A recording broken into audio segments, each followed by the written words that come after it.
do autor Carlos Torres Pastorino para a nossa harmonização psíquica.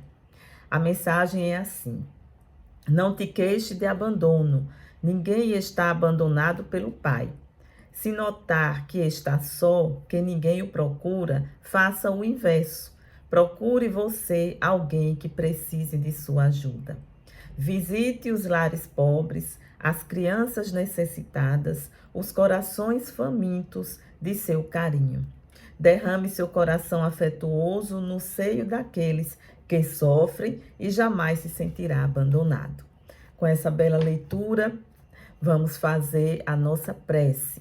Fechemos os nossos olhos, coloquemos na nossa tela mental a figura meiga do nosso Mestre Jesus e rogamos a Ele a presença dele entre nós. Querido amigo, querido Mestre, que a tua luz, Senhor, generosa e amorosa, possa envolver a todos nós nesse instante, nos favorecendo a condição de refletir e de extrair lições do teu Evangelho libertador. Obrigada, Jesus, por tudo. Obrigada aos amigos espirituais que estão conosco, nos auxiliando e nos guiando. Fica conosco, Mestre querido, hoje, amanhã e por tudo sempre, que assim seja. Meus amigos, para a nossa reflexão de hoje, eu trouxe aqui uma passagem do Evangelho de Marcos. Essa passagem também é relatada, é narrada no Evangelho de Mateus e no Evangelho de Lucas. Mas eu trouxe o de Marcos porque ele traz os detalhes dessa passagem de Jesus, que é a cura de um paralítico. Eu vou ler então a perícope para poder a gente fazer as nossas reflexões sobre essa passagem, que trata de muitos assuntos. Trata de amizade, trata de fé, trata de multidão, lei de causa e efeito, de expiação superada. Então, são muitas lições que tem aqui nessa passagem. Vou ler aqui para nós. Está lá no capítulo 2 do Evangelho de Marcos, vai do versículo 1 até o versículo 12, e diz assim: depois de alguns dias, entrando novamente em Cafarnaum, ouviu-se que estava em casa. Muitos se reuniram a ponto de não mais haver lugar nem junto à porta, e falava-lhes a palavra. Eles vêm trazendo-lhe um paralítico carregado por 4 homens. Não podendo trazer-lhe por causa da turba, após remover a cobertura do teto, onde ele estava, cavando-a, baixam o catre no qual o paralítico jazia. Jesus, vendo a fé dele, diz ao paralítico: filho, os teus pecados estão perdoados. Estavam assentados ali alguns dos escribas, que arrazoavam em seus corações. Por que ele fala assim? Ele blasfema. Quem pode perdoar pecado senão o Deus único? Jesus, sabendo imediatamente por seu espírito que assim arrazoavam entre si, lhes diz: por que arrazoais em vossos corações? Que é mais fácil dizer ao paralítico: estão perdoados os teus pecados, ou dizer: levanta-te, toma teu catre e anda? Ora, para que saibais que o Filho do Homem tem poder sobre a terra de perdoar os pecados, diz ao paralítico: eu te digo, ergue-te, toma teu catre e vai para a tua casa. Levantou-se imediatamente, tomou o catre e saiu diante de todos, de sorte que todos estavam extasiados e davam glórias a Deus, dizendo algo assim nunca vimos. Então, essa passagem muito interessante, né? Jesus estava numa casa, aquelas casas pequeninas ali da região de Cafarnaum, muito provavelmente a casa de Pedro, onde Jesus praticamente morava, né, na casa de Pedro, pelos relatos que nós vimos. E a multidão, sempre onde Jesus ia, tinha aquela multidão ao seu derredor. Jesus já estava conhecido, era um mestre já conhecido pelos seus ensinamentos, pelas curas que fazia. Então havia multidão fora e dentro da casa. E eis que chegam 4 homens trazendo no catre, quer dizer, num leito, né, como uma espécie de maca dos nossos dias, né, para nós entendermos esse homem que estava paralítico.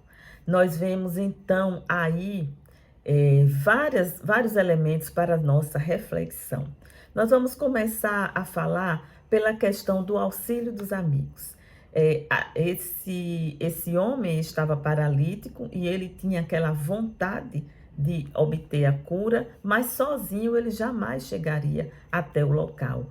E então ele contou com a ajuda, o auxílio desses 4 amigos que o levaram. E para chegar até Jesus, tiveram que subir ao telhado e cavar, e era cavar mesmo, porque o telhado não era como os telhados de hoje, era feito com algumas madeiras e feito como supapo, né? Como se fosse com barro e com palha. E então eles tinham que cavar aquilo ali para poder entrar.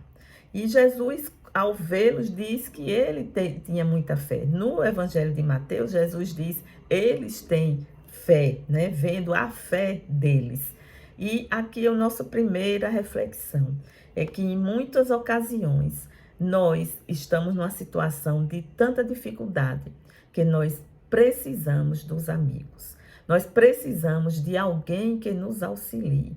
Em muitas ocasiões, nós não somos pessoas, fomos criados para viver em sociedade, porque é em sociedade que nós vamos aprender nas relações a nos desenvolver e precisamos do auxílio e nós sempre temos esse auxílio, tanto no plano espiritual como no plano físico. Vez por outra nos aparece às vezes alguém que a gente nem imagina e que vai nos ajudar.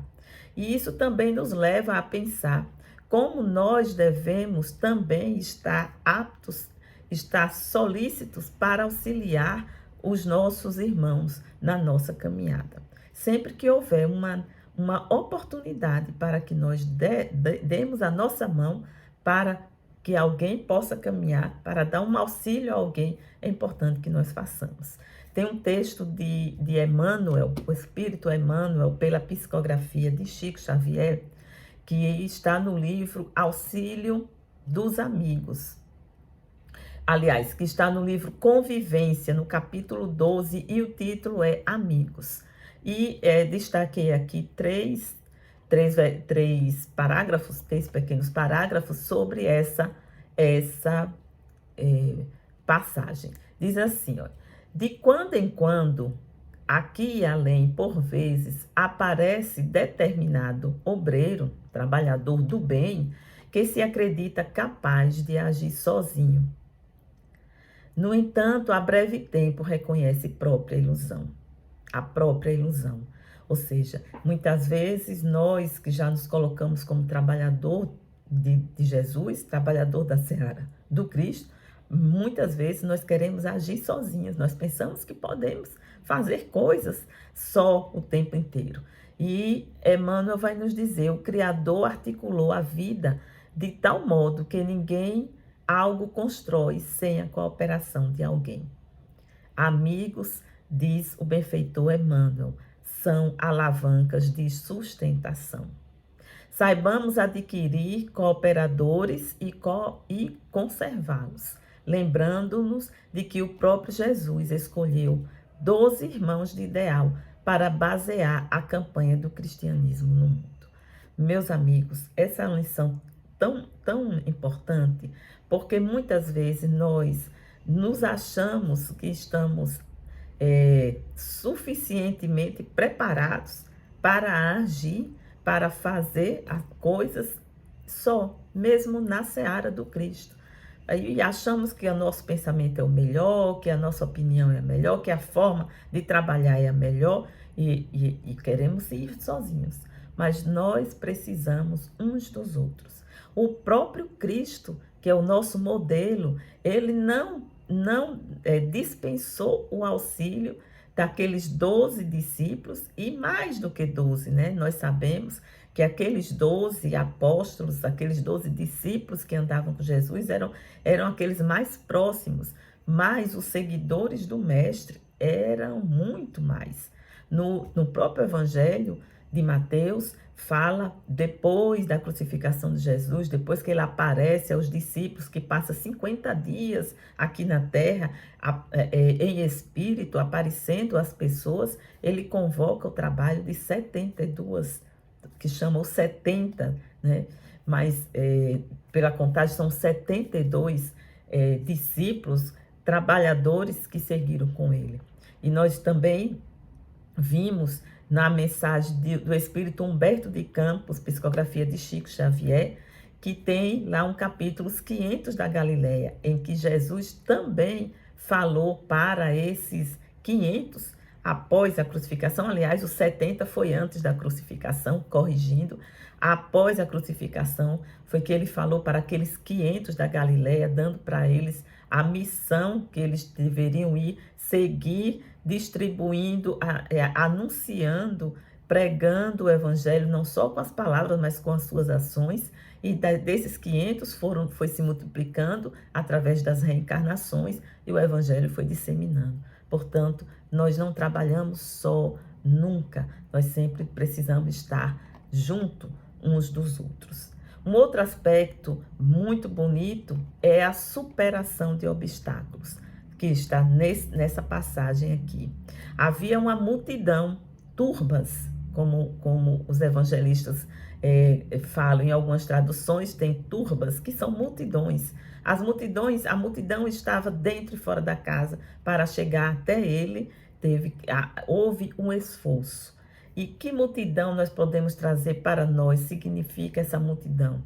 Significa para nós as dificuldades internas que nós temos, porque nós enfrentamos as multidões externas e enfrentamos as multidões internas para chegarmos até o Cristo. Chegar até o Cristo não é ir a um templo espírita, a um centro espírita, a um templo evangélico, a uma igreja e chegar próximo. Isso não é chegar próximo ao Cristo. Chegar próximo ao Cristo é nos debruçarmos sobre os seus ensinamentos e aplicar esses ensinamentos à nossa vida. É procurar exercitar aqueles ensinamentos. É procurar viver de acordo com o que ele nos propôs. E isso é buscar o Cristo. E para isso, nós vamos modificar coisas em nós. Atos, pensamentos, palavras, né? Principalmente os sentimentos. Então, essas dificuldades que nós temos, esses obstáculos dentro de nós, a preguiça, o egoísmo, a vaidade, não tantas outras imperfeições ou obstáculos que nós colocamos. Eu não vou conseguir, o desânimo, eu não vou conseguir modificar, eu não vou conseguir perdoar, não, eu não vou entender essa pessoa, não quero ser indulgente com ela, não aceito essa maneira de ser dessa pessoa e ponto final. Então são essas multidões dentro de nós que dificultam a nossa caminhada. Não, eu não vou levar desaforo para casa. Enquanto que Jesus nos ensinou que devemos buscar sempre a reconciliação com o adversário, sempre buscar o diálogo, perdoar aqueles que nos magoam, orar por aqueles que nos caluniam, amar os nossos inimigos, o que não significa andar de braços dados com o inimigo, alguém que nós não confiamos, mas significa não retribuir o mal com o mal, não se vingar, não desejar o mal, estar sempre disposto a auxiliar em alguma coisa quando houver uma possibilidade. Então, chegar ao Cristo é ir pouco a pouco experimentando e vivendo essas coisas que Jesus nos trouxe. Para quê? Para a nossa própria felicidade. Agora, para chegarmos a Ele, nós precisamos vencer as multidões que estão dentro de nós. E existe a multidão externa também, que são aqueles que nos puxam para as coisas da vida, na matéria, para os valores da terra, que nada, não faça isso. Para que você vai? Você agora só quer viver no centro espírita, só quer viver estudando? Ora, que nada, você vai perdoar essa pessoa? Não, não faz isso. Então, nós temos essas multidões também externas que nos dificultam, que não, às vezes, no esforço nosso de modificação, mas aqueles mais próximos muitas vezes não compreendem, não acreditam, não nos incentivam. Mas nós não estamos lutando, vamos dizer assim, com essas dificuldades externas, porque essas dificuldades externas são oportunidades para que a gente vá justamente trabalhando em nós a paciência, a indulgência, a compreensão, o perdão, não é? E o mais difícil mesmo é vencer as multidões internas. Essas são as mais difíceis, por isso que Paulo falava da espada, né? Da espada que nós temos a luta para a transformação, é essa espada que ela é dentro de nós. Essa luta, ela é dentro de nós. E que nós vamos vencer, porque somos nós conosco mesmo. Temos o Evangelho aí para nos ajudar, temos o recurso da prece, a meditação e principalmente o trabalho no bem. Auxiliar uns aos outros, nós vamos sim nos desenvolvendo, vamos sim vencendo a nós mesmos. E não para nos tornar santos, viu, gente? Não é para nos tornar santos, não é para se tornar uma pessoa diferente, não. É para viver no mundo sem ser do mundo. É para viver as coisas do mundo, mas com o nosso pensamento, o nosso foco na vida espiritual, ou seja, sabendo que estamos no mundo por um tempo, mas que a nossa vida real é a vida do espírito. Então, é viver as coisas do mundo, com os recursos do mundo, sem nos apegarmos, sem muitas ansiedades e buscando os valores do espírito, né? Então, outra coisa que se mostra bastante nessa passagem é a fé. A fé, ela é imprescindível, ela é necessária para o nosso desenvolvimento. E a fé, como ensina a doutrina espírita, ela precisa ser raciocinada. Raciocinada significa dizer, precisamos compreender por que estamos seguindo aquele caminho, por que estamos seguindo o Cristo. O que o Cristo nos oferece é algo que tem uma lógica, que tem um sentido. O que a doutrina espírita nos explica é algo que tem sentido, é algo que devemos. Então, para isso, nós precisamos conhecer o que diz o Cristo nos evangelhos, conhecer o que diz a doutrina espírita. E conhecendo, vamos raciocinando, vamos verificando no nosso cotidiano essas coisas e vamos desenvolvendo a fé. E outro fato para desenvolver a fé é o trabalho no bem, sempre, sempre, porque é através do contato com as outras pessoas, sempre repito isso, são nas relações que nós vamos desenvolvendo tanto o nosso sentimento, vai purificando, como vai desenvolvendo a nossa fé. E por último, meus irmãos, nós vemos nessa passagem que quando Jesus diz ao paralítico, seus pecados estão perdoados, e ele pode levantar e levar o seu catre e ir para a sua casa, Jesus, aí nós estamos vendo aí a lei de causa e efeito. Quando nós, vamos dizer, todo efeito que nós sentimos de dor, de sofrimento em nossas vidas, advém de prova, quando nós precisamos avançar, e advém de expiação, quando nós nos distanciamos da lei de Deus, nos equivocamos e precisamos sofrer as consequências. Cessada aquela causa que nos deixou naquela condição, quando vencemos aquele equívoco que nós fizemos, quando reparamos o mal que fizemos, automaticamente nós ficamos livres daquela expiação. E foi isso que aconteceu com o jovem, com o homem paralítico. Então, cessou a causa, cessou o efeito. E Jesus disse para ele, toma o teu catre, quer dizer, a tua maca, leva as suas experiências para que você, observando as experiências que levaram você a essa situação, não venha de novo a cair nessas experiências. Então, as experiências que nós passamos, elas servem para também nos orientar, porque tudo tem suas consequências. Então, meus amigos, essas eram as reflexões da tarde de hoje. É muito rica essa passagem, tem muito mais ensinamentos para tirar, mas nós ficamos por aqui e vamos fazer a nossa prece final. Jesus amado, nós agradecemos, Senhor, por tudo e rogamos a Ti as Tuas bênçãos, em especial para todos irmãos que sofrem as dores do corpo, as dores do espírito, as dores psíquicas. Obrigada, Jesus, por tudo. Fica conosco, nos ampara e nos guia, hoje e sempre, que assim seja.